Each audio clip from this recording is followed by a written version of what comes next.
Holding space for our kids is such a gift. It teaches them so much. But in the beginning of my journey, I just thought that I was supposed to be there with them. And I didn't realize that there was actually a lot more that went into holding space. And this is actually biologically an innate thing that mothers have been able to do before this point in time. But now that we are so disconnected from ourselves, we don't have attunement, we need to be taught. We need to learn how to actually hold space for our child that meets their need to be heard, to be seen, to be understood without judgment, which is not an easy thing to do if you've never been taught.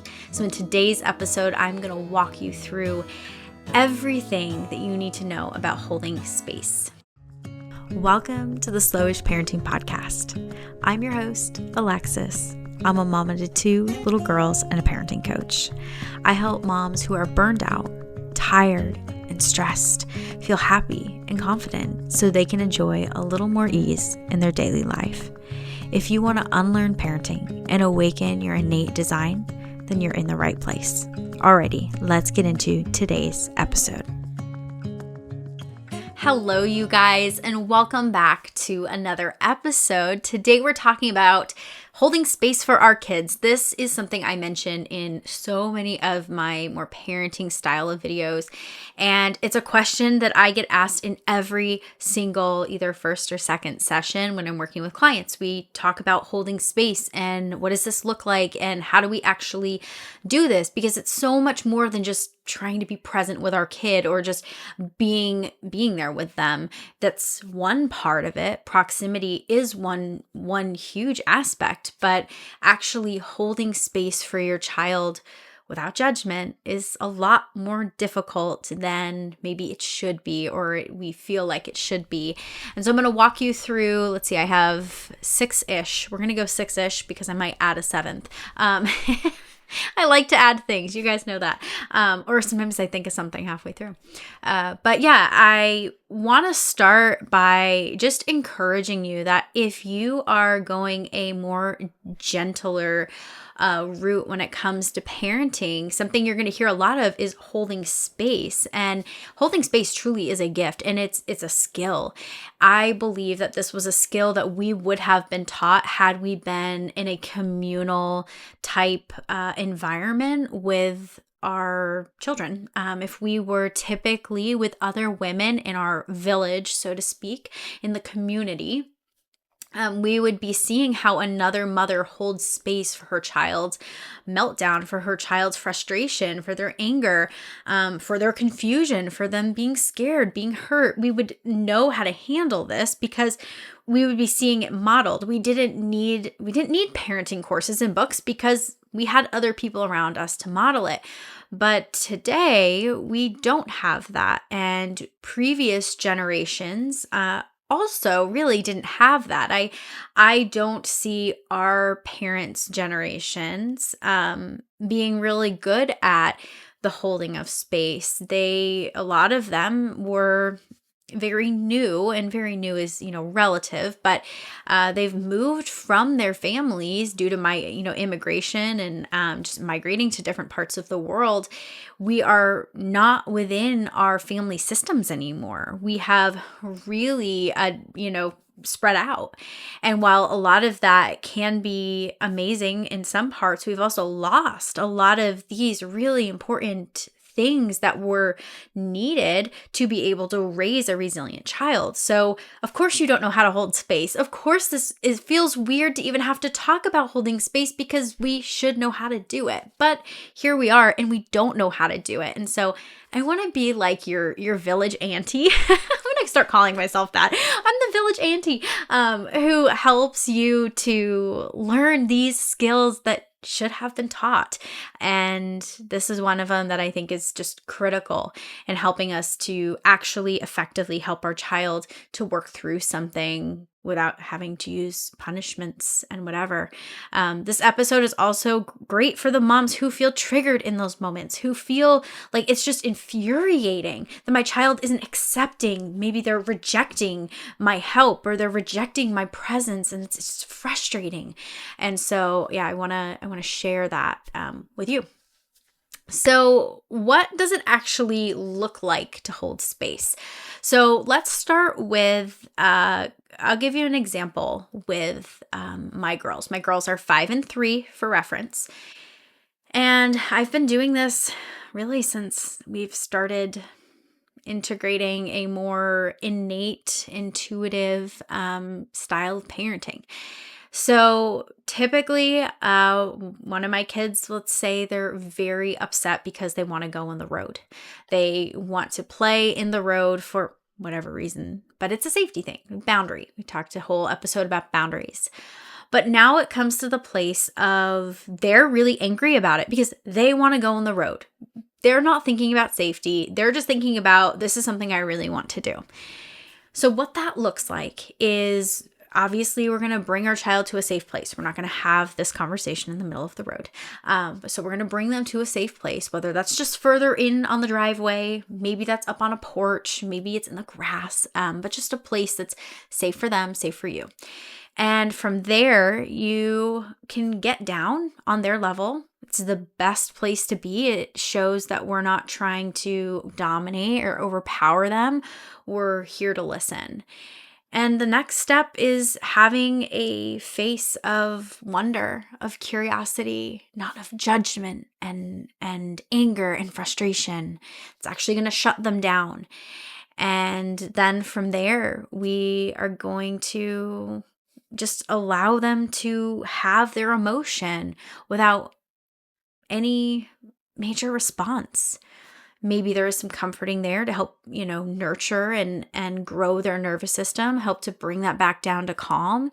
But we're not sitting here, we're not judging them for this. We're not punishing them for this.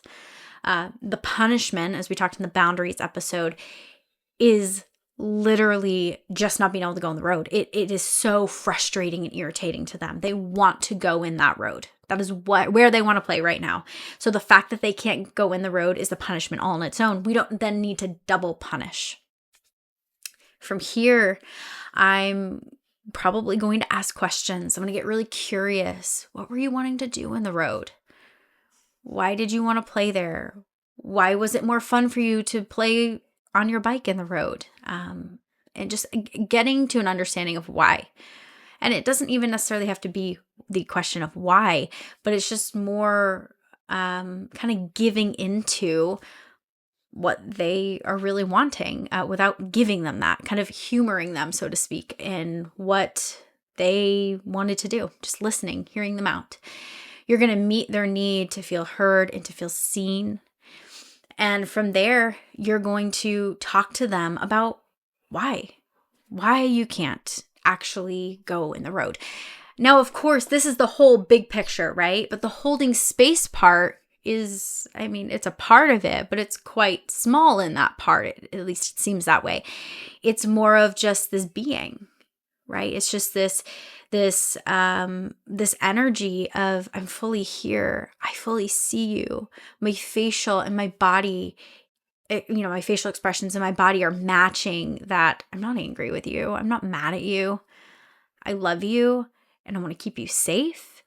And I just want to see you. I just want to be with you. I want to hear you. I care about you. And for a lot of moms, sometimes just going through that dialogue in their mind helps them. And you're not going to get holding space right on the first time. And also from kid to kid, it's going to look different on how you hold space. But that's kind of a basic run through of what that looks like. So let's get into the 6 things. The first thing that we need to do to hold space is we need to build trust and safety with our child, which is going to be the foundation of a secure attachment. A secure attachment is what we are trying to do. We want to create this trust and this safety between our child so that way they can learn. A child cannot learn when they're in fight and flight. They cannot learn when there isn't a secure attachment with a caregiver. There was a quote from the book Hold On to Your Kids by Gabor Mate and I can't remember his first name. I think it's Gordon Newland. I will just link the book. How about I just do that? I'll link the book, put it here somewhere, so you guys can see it. But this book, in there, he talked about how a child, we don't get the right to just parent them. We have to earn that trust and that safety. And this was like, I don't know, eye-opening and mind-blowing all at the same time, because just because I'm her mom doesn't mean that I just get the ability to be the person that parents her. She has to actually build that safety and trust, which I've never done up to this point, right? For many of us, we're going to listen to this and say, yeah, trust and safety were never my first priority. It's always been getting them to cooperate, to comply, to do the right thing, so to speak. But what's really interesting is when we focused on the trust and the safety being built, we actually have better behaved and they listen better. They actually take corrections really well. And there is a lot less of them, all because we have this foundation. And I love in the book how he describes how we attach with our child, which is probably something I want to do an entire podcast episode on. I'm trying to integrate it into my new course, which I guess I haven't announced this yet, but here it goes.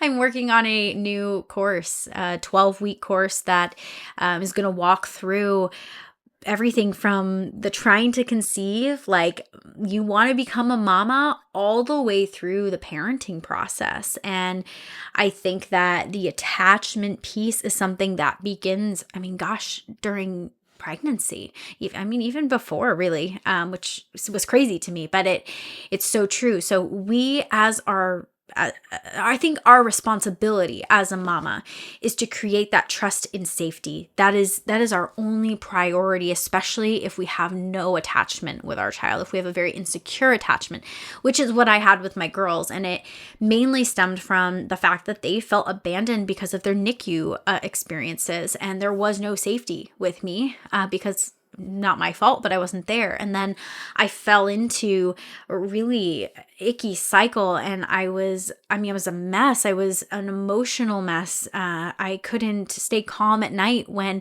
they were, outwardly, I didn't show any emotion, but that was kind of it. I was emotionally unavailable when my children were up in the middle of the night and I couldn't handle them crying for hours on end, which what mother can, right? But it was all because of my nervous system. It was all because of this within me. And so if I could go back and if I could do it all over again, I say this every time, next baby that we are blessed with, I am absolutely going to start with trust and safety. I'm going to create that attachment so that way in a moment when my child needs me, whether that's when they're 3 years old and they're throwing a meltdown because they can't have an ice cream cone, or when they're 10 years old and they're mad because they want to go over to their friend's house, or they're 17 years old and they want to go drive at midnight and you said no, right? Like, you want to be able to be in your child's presence, to be able to guide them and to teach them. And like I said, that cannot happen without trust and safety. So I guess I'm really honing in on this. Like I'm drilling in, but I want you to see how important this is, and don't take this lightly. Like, if you learn anything from this episode, please just work on trust and safety with your child. And the holding space part just kind of comes naturally. What I'm going to share next is all really important, but this is the basic piece. And without this, you cannot hold space effectively. Number 2 is going to be to calm ourselves down. Now, I almost want to take back what I just said about the other one being most important, because I feel like being attuned to ourselves, which happens through us reconnecting to ourselves and reconnecting to the body, that has to happen before we can create a trusting and safety relationship with our child. And that is actually why I created the Calm Mama Blueprint, because I realized that I had to learn to regulate myself, to calm myself down, to find peace to be able to handle a moment, even when I was feeling really angry. When I'm on my thermometer, 0 to 10, and I'm at a 9, how can I bring myself down? I needed to be able to have these skills, which I didn't even realize was a skill that I should have been taught, right? But it's a skill, and I need to know that. I need to know myself in order to be able to do that with and for my child. And so I think that I've just been my whole, first, I would say 3 years of parenthood, I was expecting myself to naturally, intuitively know all these things without being taught. And I needed to go inward. I needed to do the inner work and also have the tools and the resources to be able to bring everything online. So it's not only just the mental side of things, it's then the physical side of things. That's why these calming tools work so well, because it is truly just one piece of the puzzle, but it's a huge piece of the puzzle that we have really let go of and forgotten about, a lot of it because of just society and the world we live in. But if you're interested in diving deeper, actually learning how to heal yourself, so that way you can show up with the love, empathy, compassion, and not feel frustrated and angry with your kid because they're truly just having an emotion. That is why I created the Calm Mama Blueprint. You will love it. It will walk you through in just 5 weeks, things that took me 3 years to actually overcome.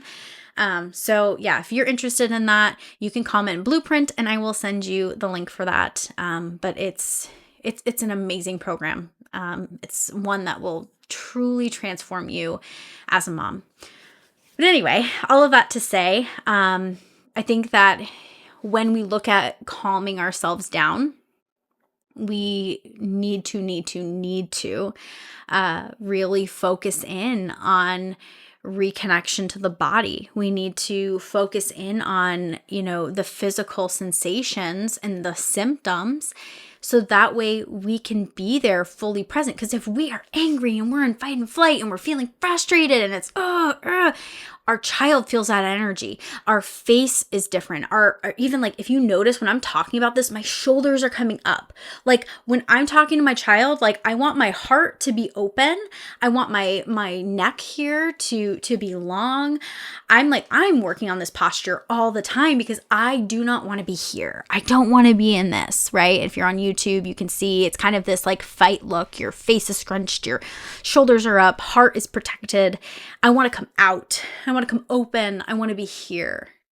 I want to be, I don't want to say no facial expression, and at times maybe even mimicking theirs, so that way they feel heard and seen and they don't feel so alone, like they're crazy or ridiculous, which so many of us felt as kids. I don't know if I mentioned this already, so I'm going to say it here. If you have not downloaded my calming tools, this is a great way to get started. If you're interested in the Calm Mama Blueprint, but you're not quite sure if you're ready, these are great. It's 14 calming tools. I will send them to you for completely free. It's I think about an 8-minute video where I walk you through them. You can just comment calm below and I will send you a link. But yeah, that's going to pretty much wrap up that part. But keeping ourselves calm in this moment and coming into it with a calm posture is critical in helping us to be there for our children. Okay, number 3, we need to let go of the feeling of urgency by noticing our fears. So let's let go of this feeling of, we need to get this done right now. We need to fix this. I got to fix the emotion.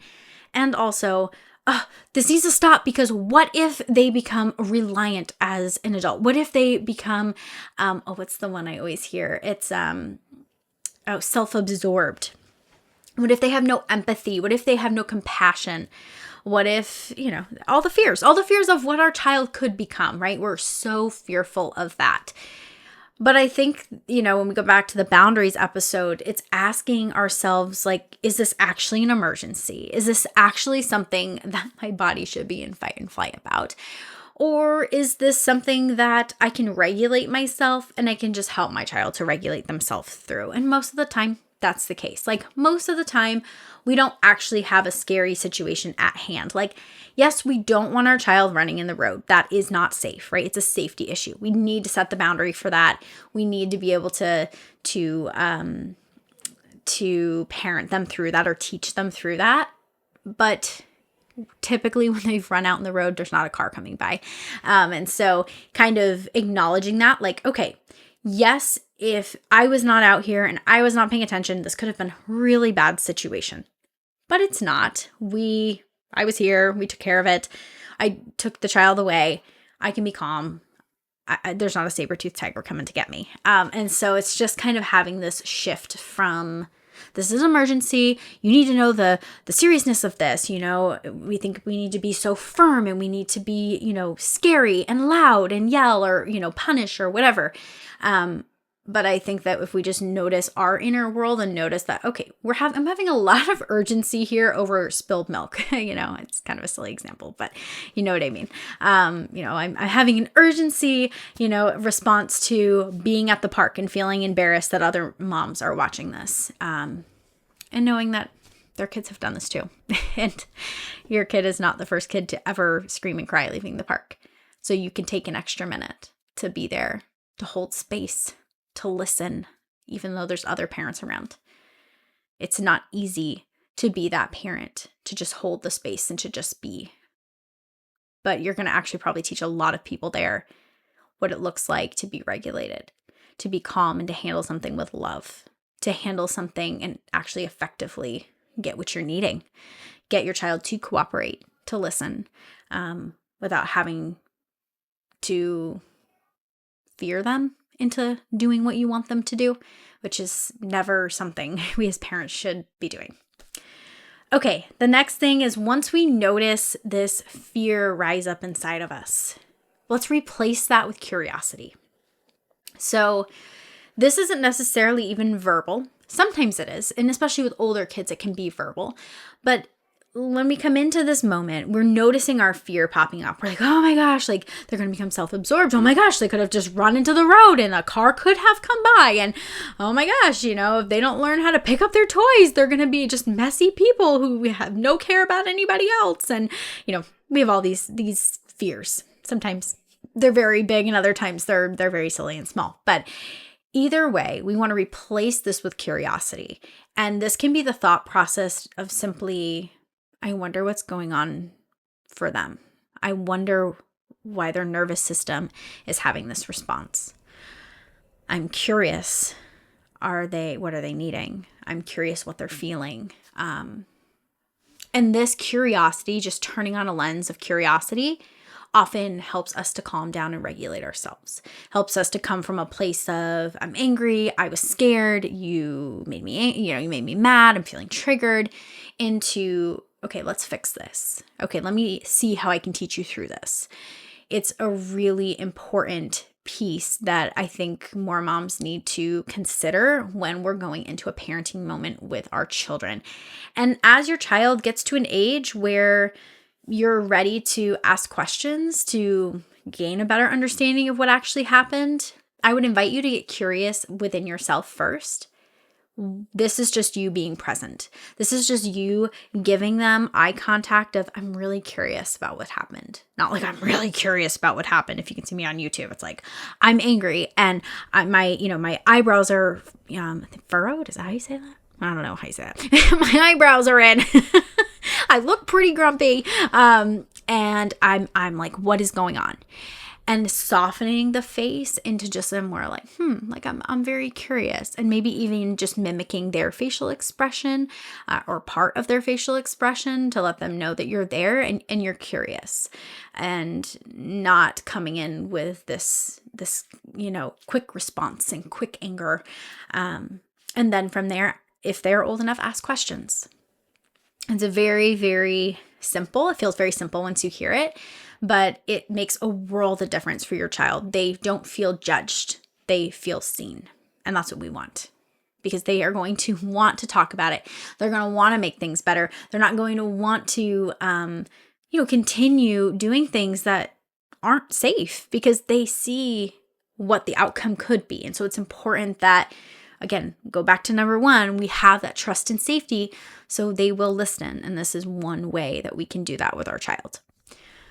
Okay, number 5, know that in a moment when your child is melting down, they're having a tantrum, they're losing it, and it's time for you to hold space, You talking is falling on deaf ears.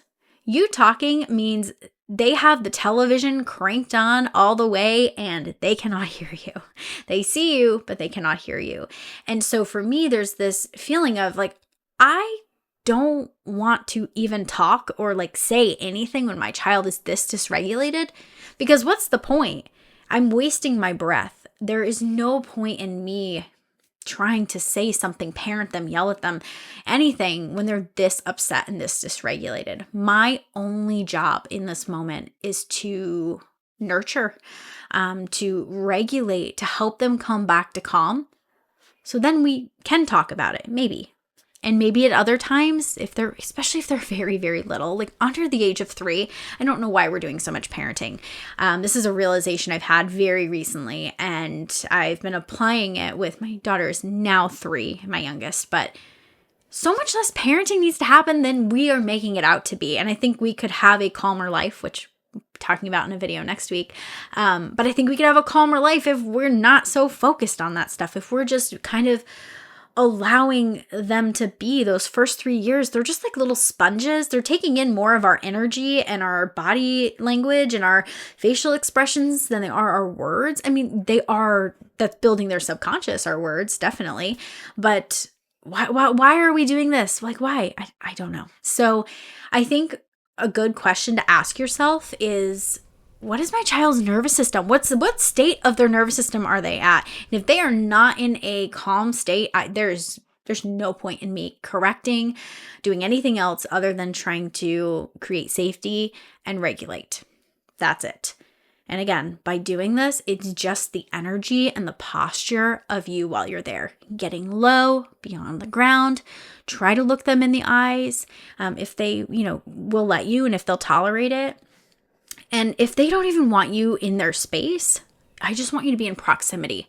Even if that means, like there was a time period where my oldest didn't want me in the room. She didn't want me anywhere near her. That's how little safety we had. And I would be on the other side of the door. And it blew my mind because I was not a mom. I didn't yell. Once in a while I yelled, but I never put her in timeout. I never spanked her. Like at this point, there was this confusing to me. But the thing was, there was so much lack of trust there, just in every other area of attachment. And yeah, I really had, I don't want to say messed it up, but I did. I had messed up our attachment because of my need to follow what the experts say. And yeah, I did a lot of withdrawing. I withdrew my love and my connection with her, which honestly ruined a lot. And so, if I could go back, I would not do that. And I would be focusing on holding space and doing this in a way that conveyed that you don't have to be anybody else. You don't have to do anything different because I love you just the way you are. That is what I want to convey to my children. By the way, I don't do this perfectly. I just feel like I need to say that out loud. I still have moments where I slip up. Absolutely. I mean, mom life is real, right? We have real stress and all of that. But that doesn't mean I have grown exponentially. My relationship with my daughters has grown exponentially. And I think these things are what's contributing to that most definitely. Without a shadow of a doubt. This is all adding to that bucket. It's all making it more and more full. So yeah, let me close up this one. I kind of got off on a tangent there, but just know that when you are ready to talk to your child, talk to them when they're calm, talk to them once they've become regulated. You can even let time go by. It's okay to let 20 minutes, an hour, 3 hours a day, if you have an older child, it's okay to let something go and come back around and talk about it. It's actually really good. It's really healthy. Helps them to close that circle. And that's what we want to do as parents. Okay, last thing is going to be let the boundary be the punishment. So I've talked a lot about boundaries, and you probably should go watch that episode if you haven't yet. But we need to just let the actual boundary be the punishment. And I think in the moment when we're trying to hold space, we're already going to the punishment. we're already going to the end of what we want the outcome to be and what we should do. And for some of us, there's like panic of like, oh gosh, like I'm not confident that I'm going to know what to do. So how do I even regulate this child? What do I do? And so I think knowing that our only job in this very moment is to regulate. Our only job is to be there, to be fully present, to help our child to feel seen, to feel heard, which will ultimately help with their trust and safety. So let's not worry about the punishment. Let's just let the boundary be the punishment. If it's, listen, we're going to leave the park in 5 minutes, and they start throwing a meltdown after you've given them a warning, and they're like, no, I don't want to go. You're like, okay, you can either walk to the car or I'll carry you, because the boundary is the boundary. We have to leave. And they just sit there and cry. Okay, you're telling me you really want me to carry you to the car. I'll carry you. And then you carry them to the car. You put them in the car, them screaming, crying, losing their mind. It didn't work. And their brain is going to process that. Okay, nope, screaming, crying did not work. That doesn't mean that they won't do it every time. Their physical response, their physiological response is so primal. And there's no thought or rationality behind it. It's just happening. And so knowing that, what I want to do is just allow the boundary of we're leaving the park. They don't want to leave the park. It really sucks to have to leave the park. Let that be the boundary. The screaming, the crying didn't work because they still went to the car. And I think once you can see that, it feels like less pressure to have a punishment. Because it's like, what's the point? What is it going to do? How's it going to help? It's not. It's just going to make more disconnection. More, it's going to, lower your attachment. That doesn't sound right. It's going to hurt the attachment between you and your child. We want to build that up. We want to strengthen that. We want that to be secure. We want that to be a foundation that they are thriving off of. So that's going to wrap up this episode. I hope that this was helpful. I hope that it gave you some different things to think about when it comes to holding space, because although this is a fairly small part of the process, this is an incredibly important part of the process.